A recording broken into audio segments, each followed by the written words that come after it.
نقیب اللہ کی پولیس مقابلے میں ہلاکت، ایس ایس پی راؤ انوار کا تحقیقاتی کمیٹی کے سامنے بیان ریکارڈ۔ کیا چیف جسٹس کے از خود نوٹس کے بعد تحقیقاتی ٹیم حقائق سے پردہ اٹھا سکے گی؟ پاکستان پولیو کی جنگ جیتنے کے قریب، لیکن اس جنگ کے اصل ہیروز پولیو ورکرز کا لہو اتنا سستا کیوں؟ اور مشہور صحافی، ادیب اور ڈرامہ نگار منیر احمد قریشی اور منو بھائی کا انتقال، مگر ان کے فن پارے ہمیشہ زندہ رہیں گے۔ السلام علیکم and welcome to news wise, میں ہوں امبر شمسی۔ وزیرستان کے نقیب اللہ محسود کا 12 جنوری کو پولیس مقابلے میں قتل۔ کراچی میں بڑے پیمانے پر ایس ایس پی راؤ انوار کے خلاف کارروائی، عہدے سے ہٹانے اور غیر جانبدار تحقیقات کے مطالبے کے لیے مظاہرہ بھی۔ سپریم کورٹ کا از خود نوٹس۔ راؤ انوار کا اصرار کہ نقیب اللہ کا تعلق تحریک طالبان پاکستان سے تھا اور جرائم میں ملوث بھی تھا۔ پروگرام میں جاننے کی کوشش کریں گے کہ کیا جو محکمہ نقیب اللہ کے قتل میں ملوث ہے وہ غیر جانبدار تحقیقات کر سکتا ہے، اور کراچی میں ماورائے عدالت قتل کے واقعات کتنے ہوئے اور ان پر قابو کیوں نہیں پایا جا سکا۔ قصور کی زینب کی طرح نقیب اللہ کا کیس بھی سوشل میڈیا کی وجہ سے اجاگر ہوا۔ زینب کے حوالے سے بی بی سی کی رپورٹ کے مطابق زینب اور دیگر 8 بچوں کا قاتل اور ریپسٹ ایک ہی شخص ہے، اور جبکہ پولیس نے ایک مشتبہ شخص کو جعلی پولیس مقابلے میں مار دیا تھا۔ اور آخر میں دانشور، شاعر اور ادیب منو بھائی کی یادیں تازہ کریں گے۔ کہا جاتا ہے کہ منو بھائی شخص نہیں، ادارہ تھے۔ شروع کرتے ہیں اپنی ٹاپ سٹوری سے۔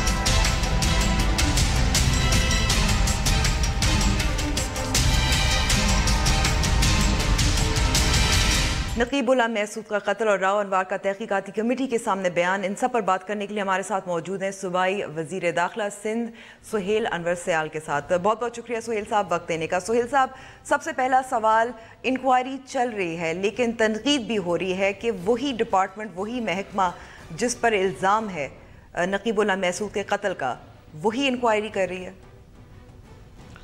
دیکھیں جی، سب سے پہلے میں آپ کو ایک بات بتا دوں کہ جو ہم نے انکوائری کے لیے جو افسران کی جو سلیکشن کیے، ان کے اوپر کوئی ایلیگیشن نہیں ہے۔ وہ بڑے اچھے ویل ریپوٹیڈ آفیسرس ہیں، سنالا عباسی ہو، سلطان خواجہ ہو یا ڈی آئی جی ساؤتھ آزاد خان ہو، ان کی بڑی اچھی شہرت ہے۔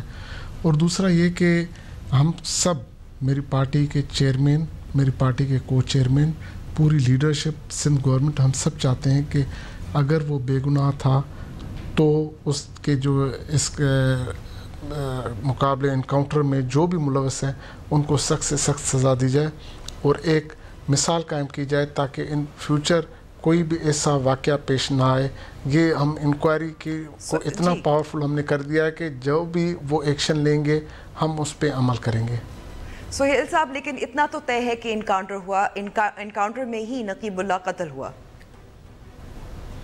دیکھیں جی، بالکل آپ کی بات صحیح ہے، لیکن پولیس ایس ایس پی کا ابھی تک ورژن یہی آ رہا ہے جو آپ نے خود بیان کیا کہ پولیس کہہ رہی ہے کہ ایس ایس پی کہہ رہا ہے کہ نہیں، میرے جو انکاؤنٹر ہوا ہے اس میں ایک ٹیررسٹ کا مرڈر ہوا ہے، اور جو سب سوشل میڈیا میں ایک دوسرا ورژن آ رہا ہے۔ اسی لیے ایک اچھے آفیسران کی ہم نے کمیٹی بنائی ہے۔ آپ کی توسط سے ہم سب کو یقین دلاتے ہیں کہ اگر یہ انکاؤنٹر جو ہے وہ ماروائے عدالت ثابت ہوا تو ایک ٹرینڈ سیٹ بھی ہم بنائیں گے تاکہ ان فیوچر ایسی کوئی چیز نہ آ سکے۔ سہیل صاحب، لیکن مسئلہ اور یہ سوال یہ نہیں ہے کہ نقیب اللہ محسود شدت پسند یا شدت پسند تنظیم سے اس کا تعلق تھا یا نہیں۔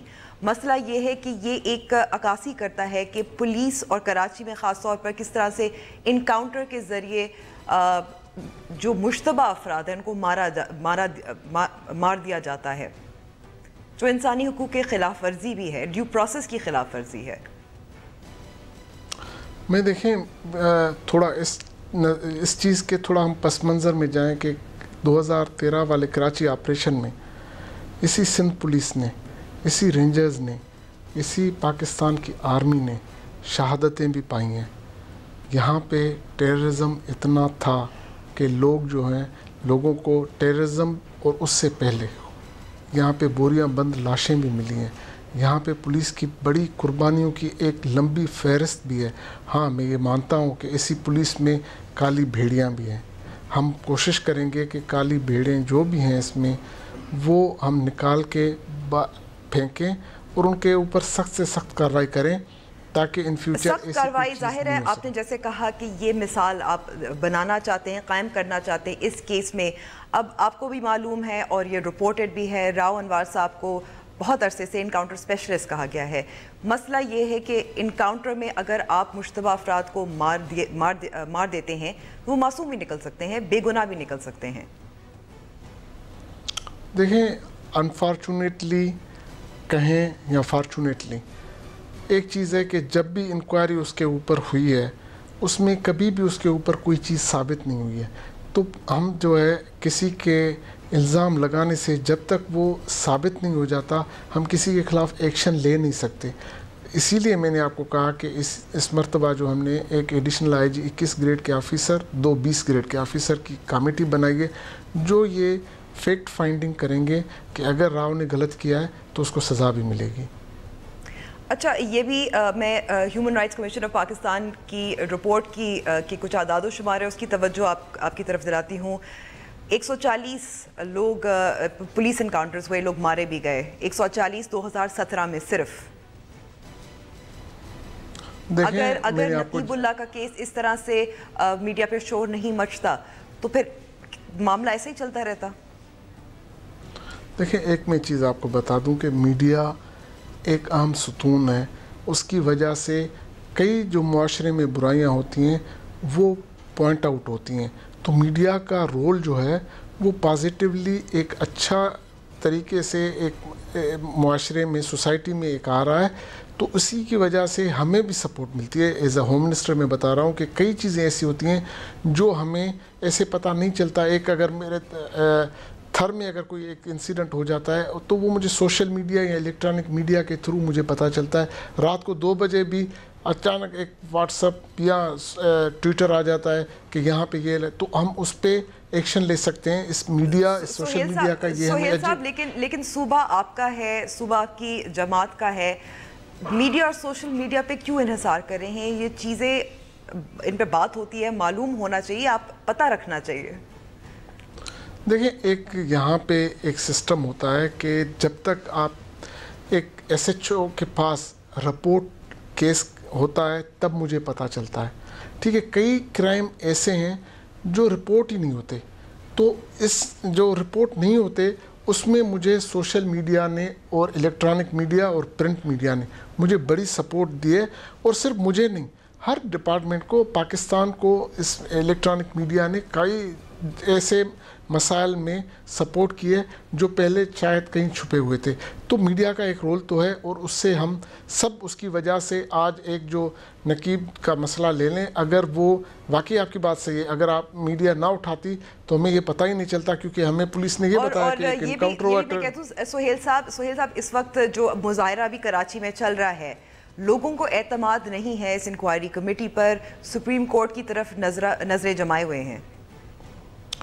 دیکھیں, میں نے آنریبل سپریم کورٹ نے, چیف جسٹس صاحب نے ویسے ہی نوٹس جو ہے وہ لیا ہے, آج خود نوٹس لیا ہے. کل میرے چیئرمین بلاول بھٹو زرداری صاحب نے بھی نوٹس لیا تھا. اس کے بعد ہم نے انکوائری کمیشن کمیٹی بنائی, انکوائری آفیسر مقرر کیے. لیکن میں آپ کو ایک چیز بتا دوں کہ جو احتجاج ابھی سپر ہائی وے پہ ہو رہا ہے, اچھا ہوا آپ نے ذکر کیا اس کا.